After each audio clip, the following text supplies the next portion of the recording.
Good morning, PAX East. Thank you guys a lot for coming. It's really exciting doing a Blizzard announcement here because ever since we started. All right. Good morning, PAX East. So this feels very old school for me, which I think is really appropriate considering what I brought you guys here to see today. So I want to talk real quick about just some of our history and how Blizzard has grown over time. So these are some of the different games that we've worked on over the last 10 plus years, and below that is the amount of developers it took to make each of those games. The World of Warcraft one's a little deceptive because that's what we launched the game with, and I think now the World of Warcraft team has 135 developers. So, I think we've really made our reputation as kind of this almost the game industry version of the summer blockbuster company where we just make bigger and bigger and bigger games. But, it's something that we feel like there's a lot of games we haven't had an opportunity to make because we're always kind of shooting for these super huge epic games. So we wanted to do something a little bit different just within the studio, and we created a new team. And we have really clever names for our teams. We call them Team 1, Team 2, Team 3, Team 4. And each of those game teams, have been attached to either, StarCraft 2 or Diablo 3 or World of Warcraft. And we wanted to make a new team. So I'm sure you guys can guess what we called the team. Team 5. So Team 5 is very, very different than the 4 previous dev teams that we've created at Blizzard. It's only 15 developers, which is smaller even than that StarCraft number, which I showed you guys. And we really wanted an old school team of, scrappy and versatile developers that, were very multi-talented and could do different disciplines. And we wanted to have a team that could experiment more, doesn't necessarily have to rely on, building brand new technology, and really try to just come up with a different style of games. So then the question was, if we had a team like this of 15 developers, what is the game that we would make? And we had to really think about that a lot because we want to make a game that was really small, a little bit different than we've done in the past, and not something that we'd have to spend 5+ years developing. So what I'm going to show you guys here is the introduction movie for the next game that we're releasing.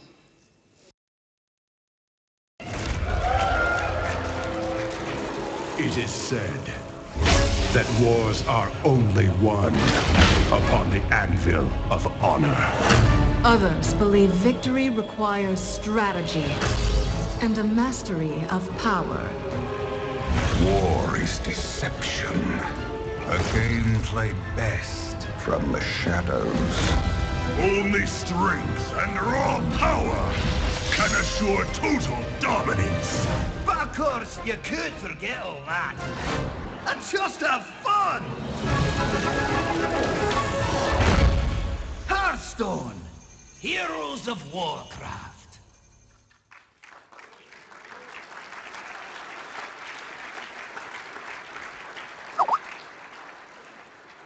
So HearthStone, that is, and we're setting it in the Warcraft universe, and obviously what it is a strategy game based on, it's a collectible card game, and you'll be able to play as World of Warcraft classes, and it's our first free-to-play game, which has been something we wanted to really experiment with a while.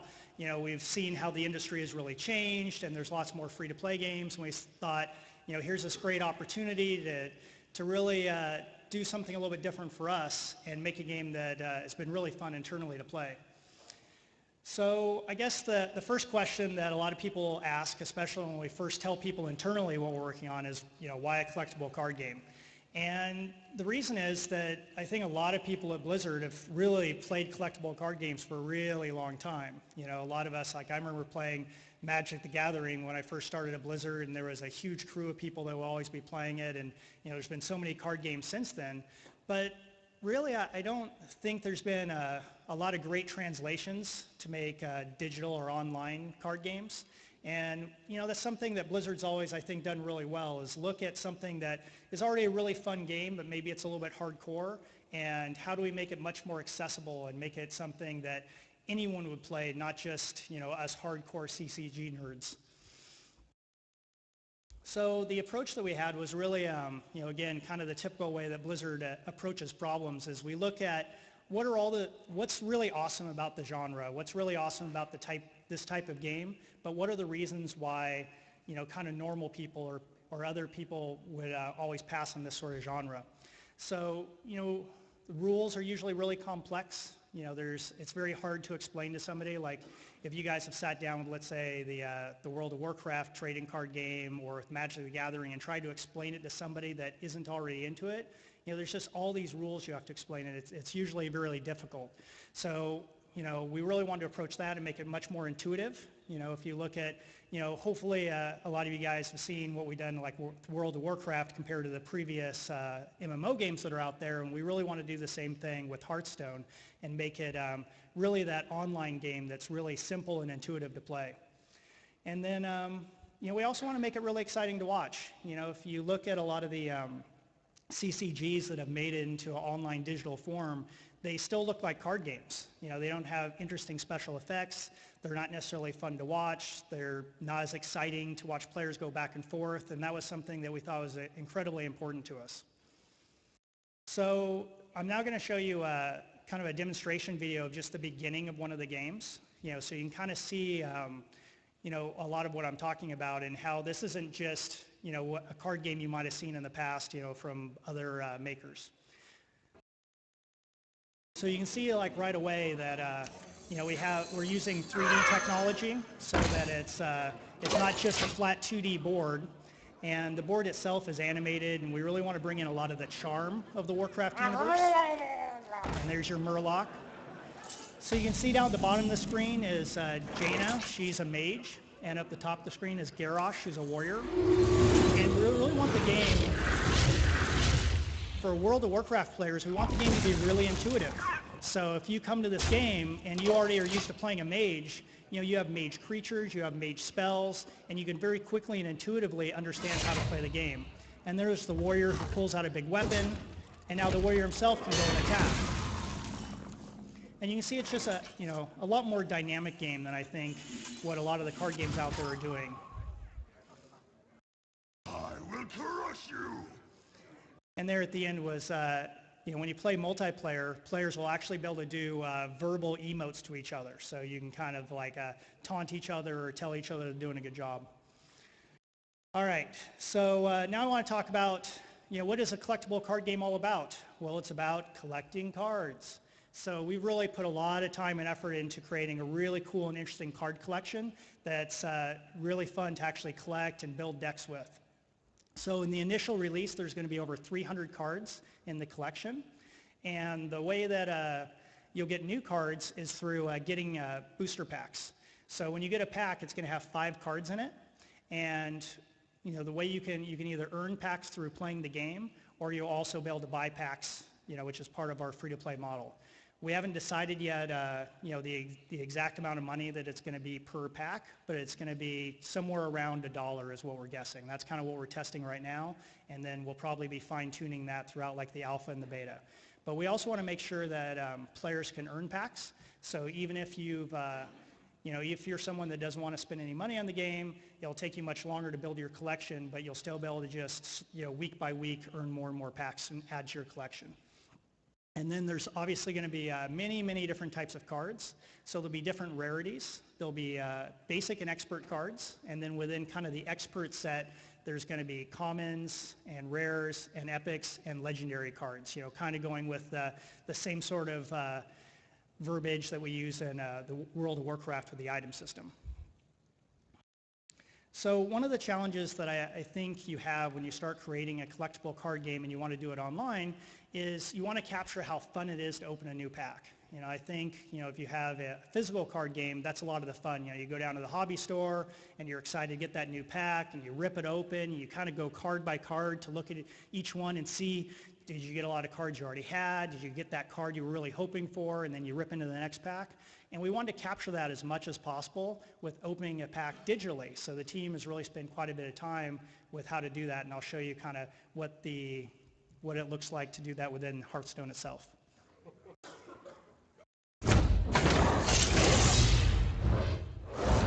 Well, So it's obviously a lot more dynamic. And even before you turn a card over, it will glow underlit if it's going to be a rare or legendary or epic. Rare. Legendary. So you can see, you know, taking this thing into the digital realm, we can do kind of some fun stuff that you can't really do in real life. You know, we can really celebrate that fact when you get a legendary card or an epic card. And we also do fun stuff too. So, you know, people are a little bit superstitious. So, you know, you can kind of see the underlighting of when it is a rare card or an epic card and decide, do you want to open that card right away or do you want to do the other cards first? And, you know, just add a lot more kind of ceremony to the opening a pack. All right, so we also added this concept of card crafting. So card crafting is really the best way to fill out the rest of your collection, or if there's one specific card that you're looking for, to get that one card. You know, because the way that the game itself works is that you play as a hero. So you pick a hero like a mage or a hunter, and then oftentimes, you know, as you're kind of building out your deck, you'll have a strategy where you want a very specific card that you want to fill out your deck with, and this is where the crafting system really comes in.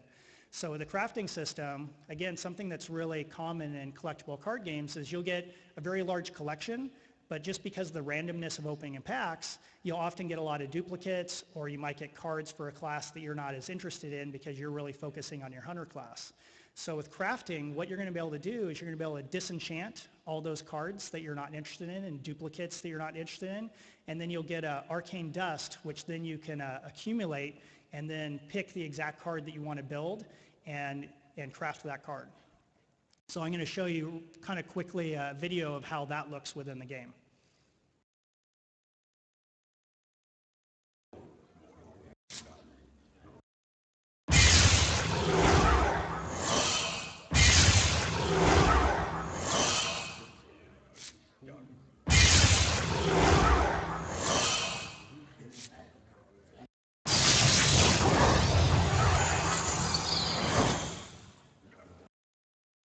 So I think that's a really good example of a player that really wanted to nuke a lot of his collection so that he could build Deathwing, which is one of the most powerful cards in the game right now. So then after you've collected a bunch of cards, opened a bunch of packs, maybe you've crafted a few of the cards that you're really excited and interested in, well, now you got to build a deck, you know, which is, again, a lot of the fun of these sorts of games. But it's very challenging, I think, trying to go from that starting a game and understanding how to play to how to build an interesting deck. So that was another design problem that we really wanted to attack. And we want to make it easy to create decks because, you know, there's just, again, a lot of rule complexity. So one of the things that we have in the game is, you know, when you go to deck building, there's a suggest a card mode. So you can go through and, you know, there's kind of a tutorial mode that will go through and suggest different cards and help you build out a deck. You know, make sure you have low mana cards, make sure you have creatures, make sure you have class-specific abilities, but still give you choice within that, but just narrows that choice down so it's a lot easier to grasp and build a pretty interesting deck until you're ready to really, you know, build a deck completely from scratch. And then there's also like tools to evaluate your deck, where, you know, it kind of shows you as you're building your deck how many 4 mana cards you have, how many 5 mana cards. So it just, you know, really tries to help you evaluate your deck on the fly and make good decisions. And then the last thing that we have in there is, you know, you can actually just have the game itself create a deck for you. So you can just decide that you want to create a hunter deck or a mage deck, and then the game will create a deck based on the card collection you have, which is often really useful early on when you're collecting packs and, you know, you just added a bunch of expert cards or you opened 3 more packs and you just want the game to kind of insert a lot of those cards into your deck. Oftentimes it will. And then the other thing that's really cool is that all three ways of creating a deck you can combine really at the same time, and I think that'll be a really common way for people to create their decks. And what this video is going to show is exactly that. So at the beginning, the person's picking their own cards. So they're going to go through and pick their class, which is a rogue, and then they're going to initially just pick some of the cards that they want to make sure that's in their deck. So they're going to pick some higher end abilities for the rogue with higher mana costs, and then once they get those abilities in the deck, then they're going to go into kind of suggest a card mode.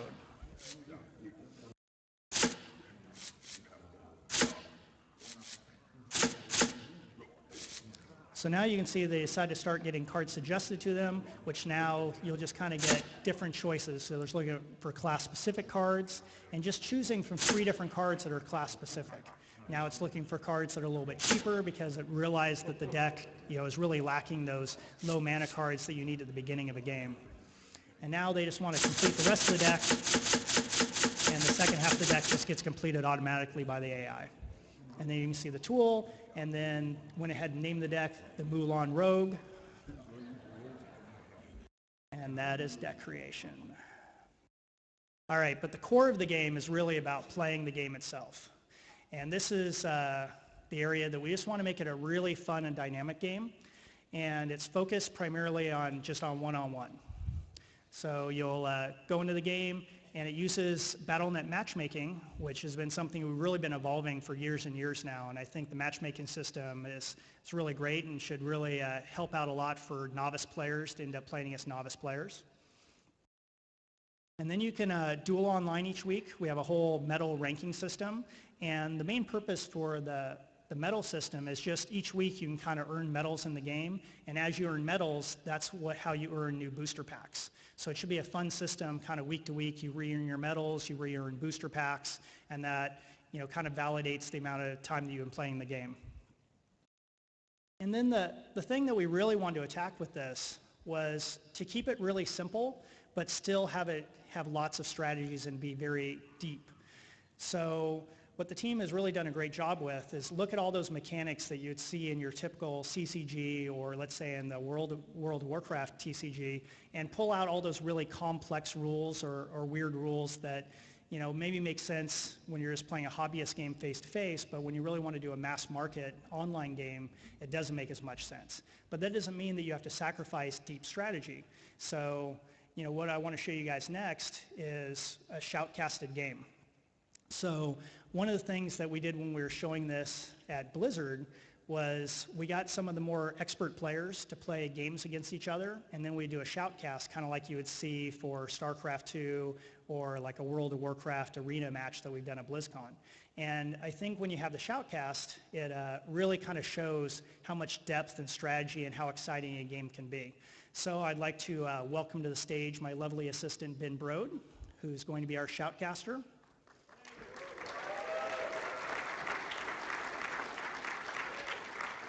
All right, are you ready, Ben? I'm super ready. All right, here we go. I'm so excited to show you guys this. It's pumped.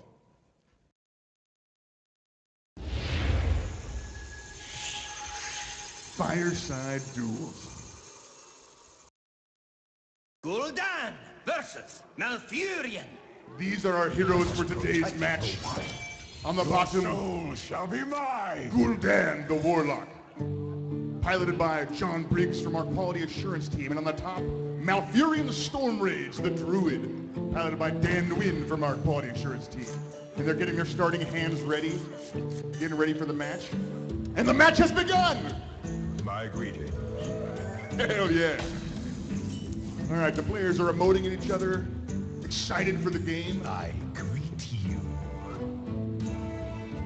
And the Warlock player, each player starts with 1 mana. You can see that in the bottom right corner for the Warlock and the top right corner near the water wheel for the Druid. And the Warlock uses his 1 mana to play a Goldshire Footman. It's a defensive minion. It's got taunt. That means if the Druid wants to attack, he has to attack the Goldshire Footman first. And the Druid plays a pint-sized summoner. It helps him summon creatures that cost more mana. And that could be a problem if for the Warlock, and so he wants to use Chaos Bolt here to get rid of it quickly. He could have used the Chaos Bolt on a demon to infuse it with Chaos Energy and make it stronger, but it looks like he really wanted to get that summoner out of the way. The Druid plays Wild Growth. He gets an extra mana crystal. Now this is interesting. It means that the Druid is probably playing more for a late game strategy. Maybe he's got some stronger minions in his deck that he's going to play later. He just wants to survive early in the mid game to get to that place where he's built this deck to really take advantage of. So now the Warlock knows that. He's going to use this time to build his side of the board, get some minions out there. He plays a flesh-eating ghoul, which gets stronger every time a minion dies. I got the best deals anywhere. So now the Druid has a few more mana than the Warlock. He's got 5. The Warlock here has 4. And the Gadgets on Auctioneer lets him draw a card anytime he plays a spell. So he's going to start getting more mana and more cards in his hand. The Warlock plays Sense Demons, which goes through his deck and gets 2 random minions, 2 random demons, and puts them into his hand. He drew the Voidwalker here, which is also defensive, a little bit better than the Goldshire Footman, but it's a Warlock-specific card, something only Warlocks can play with. And then he deals some damage straight to that Druid. Now the Druid would really like to play a spell card here to draw a card, but he's got a lot of things to deal with. He plays Swipe. Deals enough damage to kill the flesh-eating ghoul before he can start eating corpses, and deals some extra damage to the other minions. And he uses his hero power to get 1 attack. His hero power costs 2 mana, and you can use it every turn of the game. He finishes off the last minion with his Gadgets on Auctioneer. Oh, the Warlock just drew Lord Jaraxxus. Lord Jaraxxus is very powerful, but he costs 9 mana. If he can make it to turn 9, Jaraxxus can turn the game around by himself. If he can make it there. So he's looking at his hand, he's got some demons. Demons are very powerful for their mana cost, but they sometimes hurt you. They sometimes have a drawback, and this one destroys one of your own mana crystals when you play him. So now there's a huge mana discrepancy. The Druid has 6 mana, and the Warlock has 4, as he uses Chaos Bolt to make his Fell demon a little stronger. That demon has Taunt as well, so he can't attack anybody but that demon right now. He uses another Swipe that draws him another card, deals 3 damage to the demon. Now he has 4 health left, so he can use his Gadgets on Auctioneer to attack, but he might want to save it so he can draw more cards. Looks like he used it to attack and plays another Pint-Sized Summoner. Now there's a much bigger mana discrepancy, especially with the Pint-Sized Summoner, who makes the minions cheaper for the Druid player.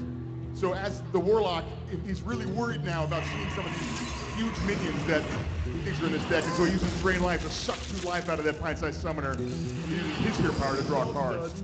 You really don't want to let that Druid start playing these huge minions that he may not be ready to deal with yet. Well, the Druid has 8 mana, so he has enough to start playing something huge. Druid plays the Beast. The Beast is very strong for the mana cost. He has 10 attack. It's a lot of the health. As soon as that Warlock gets down to 0 health, he's done for. And he only has 27 health right now. But the Beast has a drawback. Inside the belly of the Beast is hidden a gnome, a Finkel Einhorn. So if you can kill the Beast, he'll pop out and join your side. The Warlock plays Siphon Soul, which just destroys a minion and rescues that gnome. I've been inside that thing for months. Welcome back, Finkel. All right, well, this looks a little better for the Warlock now. He's got a minion on the table. He's got some cards. It's about the same number of cards. He still has way less mana than the Druid, though. Oh, the Druid plays Cenarius, who comes with 2 Treants with Taunt. So now the Warlock can't even get it through to attack Cenarius or Malfurion, even with Finkel. And that's Hellfire, which deals 3 damage to everything. It clears away those 2 Treants, but also hurts Finkel and the Warlock. He doesn't really have anything that can go after Cenarius right now, which is troubling. He does play a Novice Engineer, kind of a weak creature, but it draws him a card. And this is looking a little bit better for the Druid now. He's got a 5/5 Cenarius in play, only against this small Novice Engineer. They both have about the same number of cards. The Druid still has a lot more mana. He plays Priestess of Elune, which heals his Druid. And now he's got two minions with 5 attack on the table. He seems to be going after the Novice Engineer. The Novice Engineer's not a great minion once it's on the table. He uses Wrath, which gives either 3 damage or 1 damage when you draw a card. It looks like he went for the 1 damage to draw a card. He wants to have a lot of cards in his hand. In case the game goes long, he wants to have options and not to run out of steam. All right, well, this doesn't look so good for the Warlock. He's running a little bit low on health. There's 2 minions with 5 attack on that side. So next turn he'll take 10 damage right there, taking him to 12. And he's looking at a Pit Lord. Demons sometimes hurt you. They're very powerful, but this one deals 7 damage when it enters the battlefield. So now he's at 15. He's going to take 5 more, then 5 more again next turn. As he plays a flesh-eating ghoul, which again gets stronger every time a minion dies. So it looks like the Warlock could get really low here. It's going to be down to 5, and if the Druid has a Starfire or any card that can deal 5 damage, I think he's realizing he's maybe made a mistake as he gets very low. The Druid pulls out a Wrath, deals 3 damage this time. All he needs to do is deal 2 more damage to the Warlock to win this game, and then we won't even get to siege Jaraxxus. He plays Nourish to draw some more cards. If any of these cards deals damage, he might be over. He uses his hero power to deal 1 more damage. Now the Warlock's at 1 health. And he doesn't have it. Well, that's great for the Warlock, because now he can play Lord Jiraxis. He's got some minions on the board. Let's see what happens here. You face Jiraxis, Eredon, Lord of the Burning Legion. Jiraxis kills the Warlock who summons him and takes his place. And then the ghoul gets a little stronger for eating the corpse of your old hero. Jiraxis is very strong. He's got a new set of health. Now he's at 15 health. He can attack. He's got a new hero power as the ghoul keeps getting a little stronger. Now this ghoul fared a little better than the last one. Well, this is much better for the Warlock. He's got way less cards, but he's got some minions on the battlefield. He's got Jiraxis. The Druid plays Ragnaros the Fire Lord. Ragnaros can't attack normally, but at the end of his turn, he deals 8 damage randomly to just something on the other side of the board.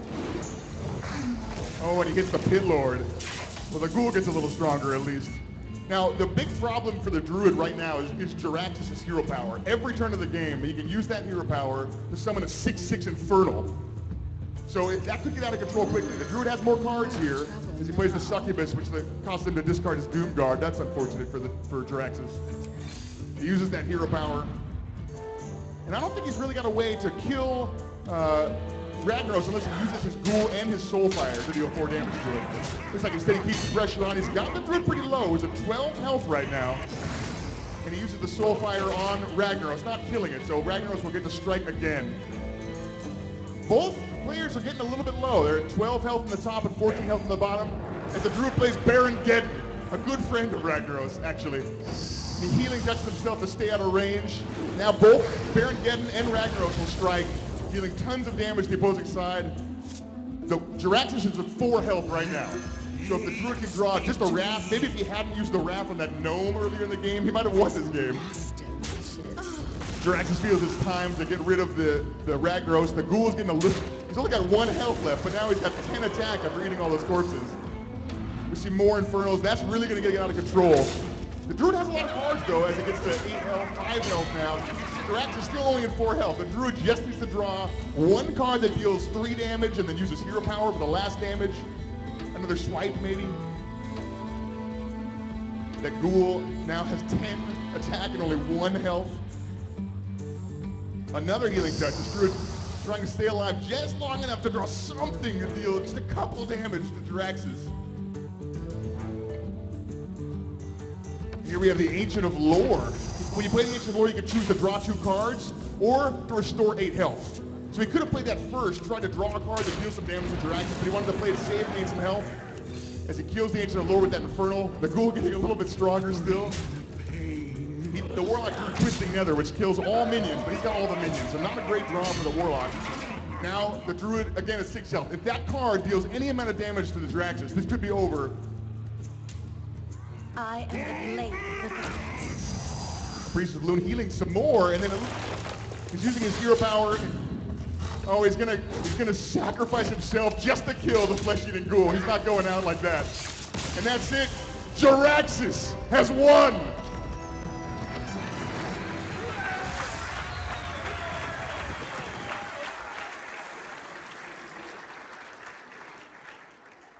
So I think that probably gives you guys a good idea of how much strategy is in the game. And also, you know, because it's an online game, we can make up all kinds of cool abilities that you wouldn't be able to do in a physical card game.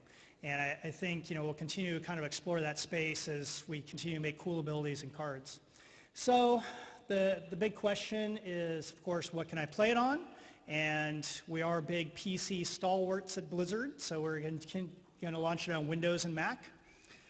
But probably one of the cool things that's also a little bit different is it's actually going to be playable on iPad.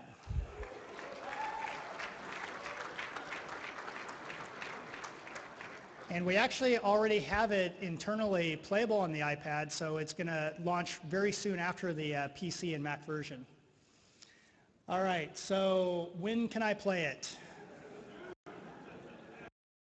No, really.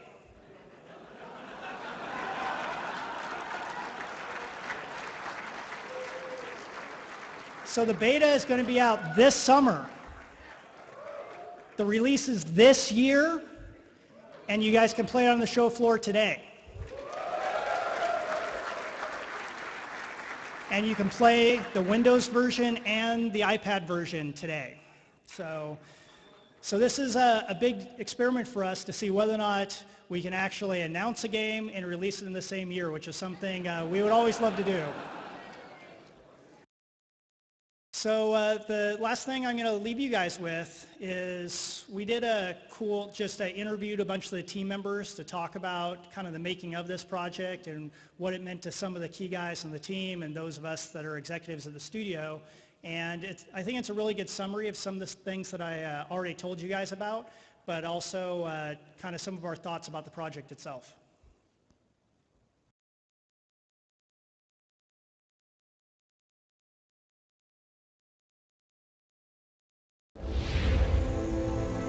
I think the release of HearthStone is really important for Blizzard. At a broader level, it's kind of a step out of our comfort zone. It's not all that big far of a step, it's a Warcraft game, but just being so accessible, right? And that's really exciting. Previous to this, all of our games have been like 50-plus person teams and have been multi-year development cycles. And we really wanted to see, could we make a game that lived up to our epic standards, but is much smaller in scope? We're loosening up a little bit, and we're developing, you could say at a smaller scale, but at the same level of quality, the same level of investment, the same level of passion. And what we really wanted to prove to ourselves was that we could still kind of go back to that old garage programmer days of a small team accomplishing something really fun.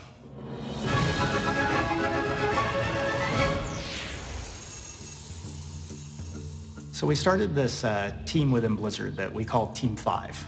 And the whole mandate for the team was keep the team very small, and you have to really think of ways to develop a game that might be non-traditional within Blizzard's walls. It was a team that was put together specifically for this title, and we have about 15 hardcore ninjas who kind of jumped on this. We really want to get a team that were generals. They're almost like old school Blizzard that could wear a lot of different hats and not be as specialized as a lot of the bigger teams are by necessity. Many of us that got our start at Blizzard in the glorious golden age back in the day, we all came up playing Magic the Gathering and Jihad and all sorts of card games when that scene was really blowing up. So I think there's something really fundamental about TCGs to our shop. Anytime that we decide to make a game at Blizzard, it's because we're making a game that we want to play, that we think a lot of the Blizzard fans would also be excited to play.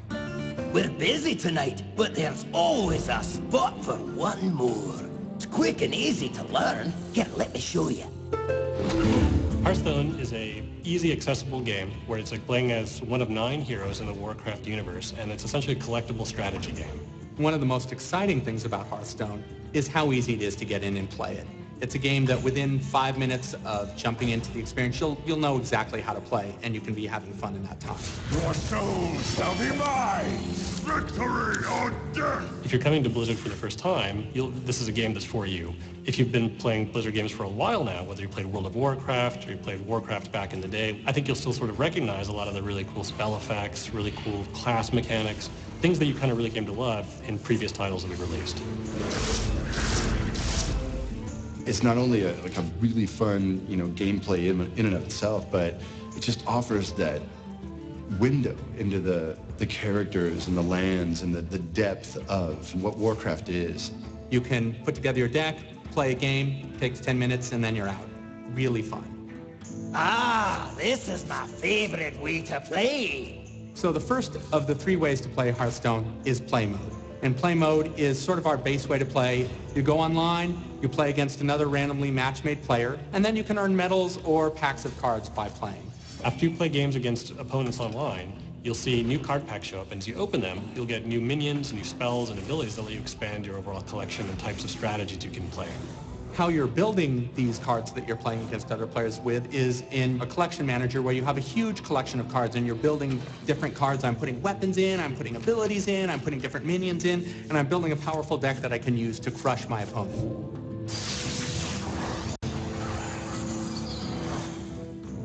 Now, we also have a practice mode, and this is where you go when you have some kind of cool, interesting deck ideas that you want to test out against the computer, or if you just feel like you need a little bit more time before you jump into the fray. And the idea here is you take whatever that deck is to play against a normal AI and kind of walk you through the paces of how to play very competitively. When you're ready for it, we also have an expert AI where the real challenge is waiting for you. The third mode is called the Forge.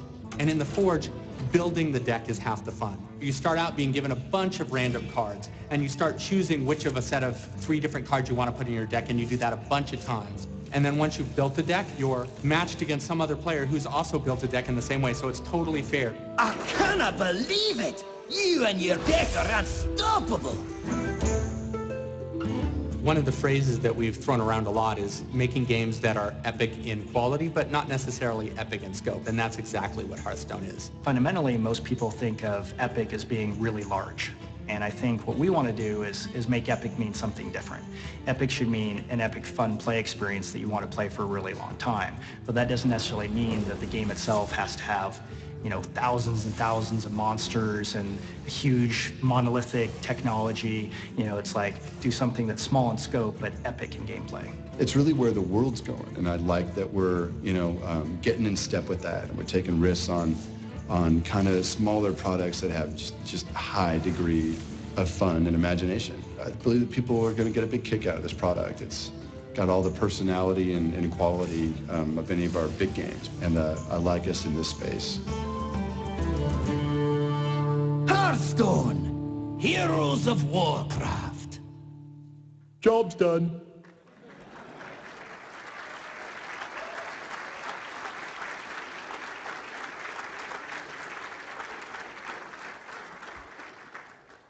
So the last thing I'd leave you guys with is I think every time that I've told people about the game and explained it to them, there's been a certain amount of skepticism. And, you know, so we've told various teams within the company, and what's always happened has been really interesting. We always know that we're going to have a game at Blizzard that I think is going to be really exciting to people. When we have that moment internally where we have to tell our teams, you guys need to stop spending so much time playing Hearthstone because we need you to work on the other games. And with this game, it's really hit that. So I really, really encourage you guys to go out to the booth over the next couple days and play the game and see what you guys think for yourselves. So thank you guys for coming and listening to this, and hope you have fun playing the game.